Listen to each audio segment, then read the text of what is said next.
ಸ್ನೇಹಿತರೆ, ಎಲ್ಲರಿಗೂ ನಮಸ್ಕಾರ. ಇವತ್ತು ಈ ಕುಂಭಮೇಳದ ವಿಚಾರವನ್ನು ವೈಜ್ಞಾನಿಕವಾದಂತಹ ಕಾರಣಗಳು ಹಾಗೂ ಇದರ ಬಗ್ಗೆ ಈ ಕುಂಭಮೇಳದ ಸ್ನಾನದ ಬಗ್ಗೆ ಸಾಕಷ್ಟು ಜನರ ಅಜ್ಞಾನದ ಹೇಳಿಕೆಗಳು, ಇದನ್ನೆಲ್ಲ ಸರಿಯಾಗಿ ಅರ್ಥ ಆಗಬೇಕು ಜನರಿಗೆ ಅನ್ನೋ ದೃಷ್ಟಿಯಿಂದ ಈ ವಿಡಿಯೋ ಮಾಡ್ತಾ ಇದ್ದದ್ದು ನಾನು. ಸ್ನೇಹಿತರೆ, ಇಲ್ಲಿ ನಮ್ಮ ಸಾಕಷ್ಟು ಜನರು ಕುಂಭಮೇಳದ ಸ್ನಾನದ ಬಗ್ಗೆ ತಪ್ಪು ಕಲ್ಪನೆಯನ್ನು ವೈರಲ್ ಮಾಡುವಂತಹ ಪ್ರಯತ್ನ ಮಾಡಿದ್ದಾರೆ. ಯೂಟ್ಯೂಬರ್ಸು, ಕೆಲವರು ಮತ್ತು ಟಿ ವಿ ಮಾಧ್ಯಮದವರು. ಇವರೆಲ್ಲ ಯಾಕೆ ಹೀಗೆ ಮಾಡ್ತಾರೆ? ರಾಜಕೀಯದ ಬೇಳೆ ಬೇಯಿಸ್ಕೊಳ್ಳಿಕ್ಕೋಸ್ಕರ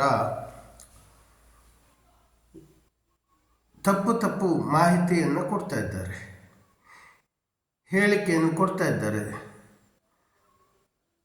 ಇದಕ್ಕೆ ಸರಿಯಾದ ಒಂದು ಕ್ಲಿಯರೆನ್ಸು ಕೊಡಬೇಕು ಅನ್ನೋ ದೃಷ್ಟಿಯಿಂದ ನಾನು ಈ ವಿಡಿಯೋ ಮಾಡಿದ್ದೀನಿ. ದಯವಿಟ್ಟು ಈ ವಿಡಿಯೋನ ಎಲ್ಲರಿಗೂ ಶೇರ್ ಮಾಡಿ. ಯಾಕಾಗಿ ಶೇರ್ ಮಾಡಬೇಕು ಅಂದರೆ, ನನಗೆ ಶೇರ್ ಮಾಡೋದು, ಲೈಕ್ ಮಾಡೋದು ಅಥವಾ ಸಬ್ಸ್ಕ್ರೈಬರ್ ಹೆಚ್ಚಾಗಬೇಕು ಅನ್ನೋ ಆಸೆಯಿಂದ ನಾನು ವಿಡಿಯೋ ಮಾಡ್ತಾಯಿಲ್ಲ. ಸಾಕಷ್ಟು ಜನರು ಅಲ್ಲಿಯ ಕುಂಭಮೇಳದಲ್ಲಿ ಸ್ನಾನ ಮಾಡಿ ನೊಂದಿರುವಂಥವರಿಗೆ ಒಂದು ಧೈರ್ಯ ಕೊಡುವ ಪ್ರಯತ್ನ ನನ್ನದು. ಹಾಗಾಗಿ ಸ್ನೇಹಿತರೆ, ನನ್ನ ಯಾವ ವಿಡಿಯೋ ನೀವು ಶೇರ್ ಮಾಡದೇ ಇದ್ದರೂ, ಸಬ್ಸ್ಕ್ರೈಬ್ ಮಾಡದೇ ಇದ್ದರೂ, ಲೈಕ್ ಮಾಡದೇ ಇದ್ದರೂ ಪರವಾಗಿಲ್ಲ. ಆದರೆ ಈ ವಿಡಿಯೋ ಮಾತ್ರ ಲೈಕನ್ನು ಮಾಡಿ, ಸಬ್ಸ್ಕ್ರೈಬ್ ಮಾಡಿ, ಹಾಗೆ ಶೇರನ್ನು ಮಾಡಿರಿ. ಯಾಕೆ ಈ ವಿಚಾರ ಅಂದರೆ, ಇದರಿಂದ ಈ ವಿಡಿಯೋ ನೋಡಿ ಸಾಕಷ್ಟು ಜನರು ಭಯಗ್ರಸ್ತರಾದವರಿಗೆ ಧೈರ್ಯ ತುಂಬುವ ಪ್ರಯತ್ನ ನನ್ನದು. ಸ್ನೇಹಿತರೆ, ಕುಂಭಮೇಳದಲ್ಲಿ ಲ್ಯಾಬ್ ಟೆಸ್ಟ್ ಮಾಡಿದಂತಹ ನೀರಿನ ರಿಪೋರ್ಟು ಏನನ್ನು ಹೇಳುತ್ತೆ ಅದನ್ನು ನೆಕ್ಸ್ಟ್ ನಾನು ವಿವರ ಕೊಡ್ತೇನೆ.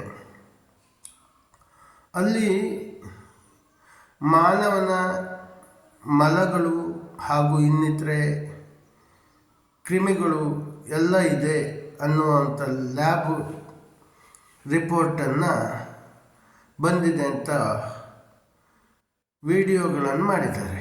ಆದರೆ ಇದು ಮಾನವನ ಮಲದಿಂದ ಯಾವ ಮನುಷ್ಯನೂ ಸಾಯೋದಿಲ್ಲ, ಅದರಿಂದ ಯಾವ ರೋಗಗಳು ಬರೋದಿಲ್ಲ. ಒಂದು ಪಕ್ಷ ಅಷ್ಟೊಂದು ಭಯ ಇದ್ದರೆ ವೈದ್ಯರ ಸಲಹೆಯನ್ನು ಯಾವುದಾದ್ರೂ ಸರ್ಕಾರಿ ಹಾಸ್ಪಿಟಲ್ಲು ಅಥವಾ ಇನ್ನಿತರೆ ಖಾಸಗಿ ಆಸ್ಪತ್ರೆಗಳಲ್ಲಿ ನುರಿತ ವೈದ್ಯರಿಂದ ಸರಿಯಾದ ಔಷಧೋಪಚಾರವನ್ನು ಪಡೆಯಬಹುದು. ಆದರೆ ಇದರಿಂದ ಸಾವು ಯಾರಿಗೂ ಸಾಧ್ಯ ಇಲ್ಲ, ಹಾಗೆ ರೋಗಗ್ರಸ್ತರೂ ಆಗೋದಿಲ್ಲ. ಆ ಕುಂಭಮೇಳದ ಪ್ರಯಾಗ್ರಾಜ್ನಲ್ಲಿ ಸ್ನಾನ ಮಾಡಿದಂತಹ ಯಾವುದೇ ಮಾನವರಿಗೂ ಯಾವ ಸಮಸ್ಯೆಯೂ ಆಗೋದಿಲ್ಲ ಅನ್ನೋದು ವೈಜ್ಞಾನಿಕವಾದ ಒಂದು ಕೆಲವಷ್ಟು ಮಾಹಿತಿಯನ್ನು ನಾನು ಕೊಡ್ತೇನೆ. ಮಾನವನ ಮಲದಿಂದ ಯಾವ ರೋಗವೂ ಬರಲಿಕ್ಕೆ ಸಾಧ್ಯ ಇಲ್ಲ. ಮಾನವನ ಮಲ ಒಂದು ಪಕ್ಷ ಅದರಲ್ಲಿ ಮಿಕ್ಸ್ ಆಗಿರುವಂತಹ ನೀರಲ್ಲಿ ಸ್ನಾನ ಮಾಡಿದ ಮಾತ್ರಕ್ಕೆ ಯಾವ ರೋಗನೂ ಬರೋದಿಲ್ಲ ಅಥವಾ ಯಾವ ವ್ಯಕ್ತಿಯೂ ಸಾಯೋದಿಲ್ಲ. ಕಾರಣ ಇನ್ನೂ ಇದೆ. ಹೊಟ್ಟೆಯಲ್ಲಿ ಗರ್ಭಾವಸ್ಥೆಯಲ್ಲಿದ್ದ ಮಗು ಒಂದೊಂದು ಸಾರಿ ತನ್ನ ಮಲವನ್ನು ತಾನು ತಿಂದದ್ದು ಹಾಗೆ ಬದುಕಿರುವಂಥದ್ದು ಸಾಕಷ್ಟು ಉದಾಹರಣೆಗಳು ಇವೆ.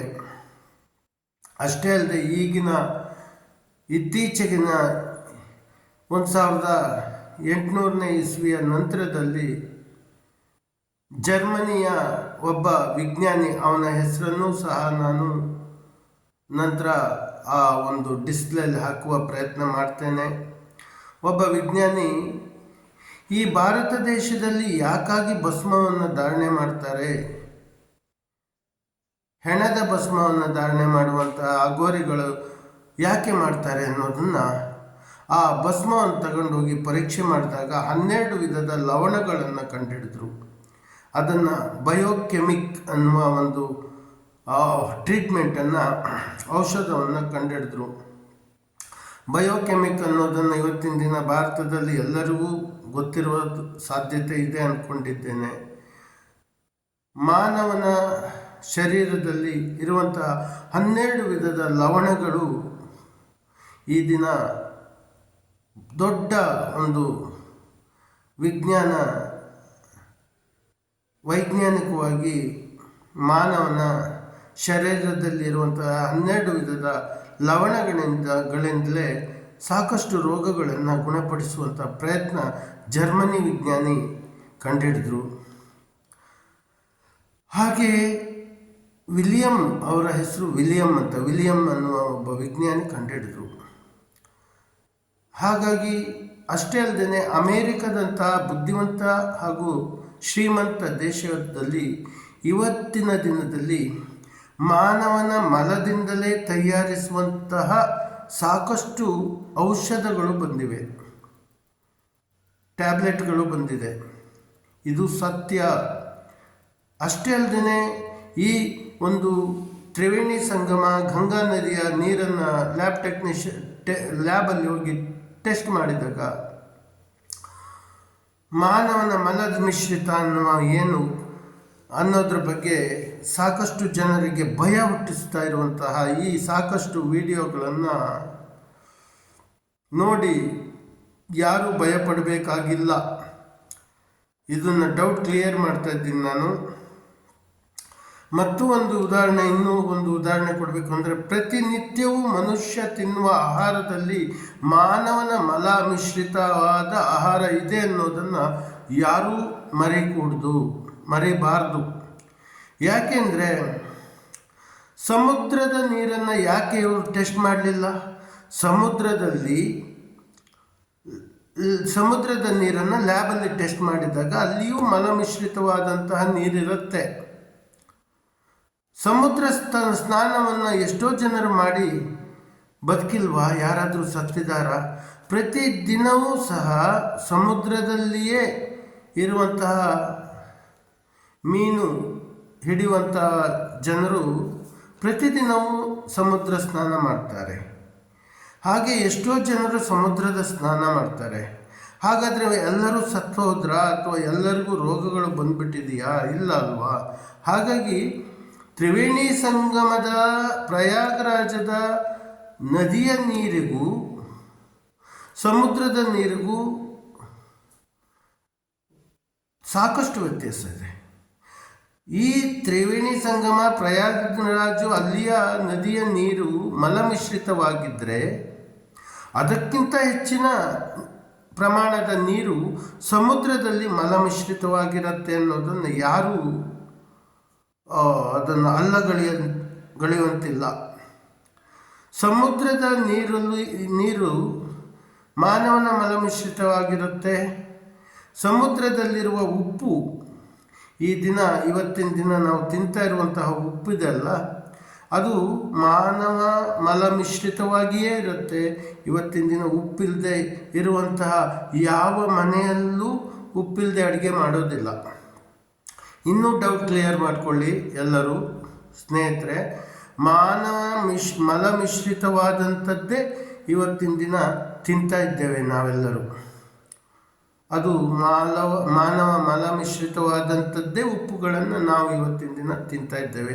ಯಾರೂ ಸತ್ತಿಲ್ಲ, ಯಾರೂ ರೋಗಿಗಳು ಆಗಿಲ್ಲ.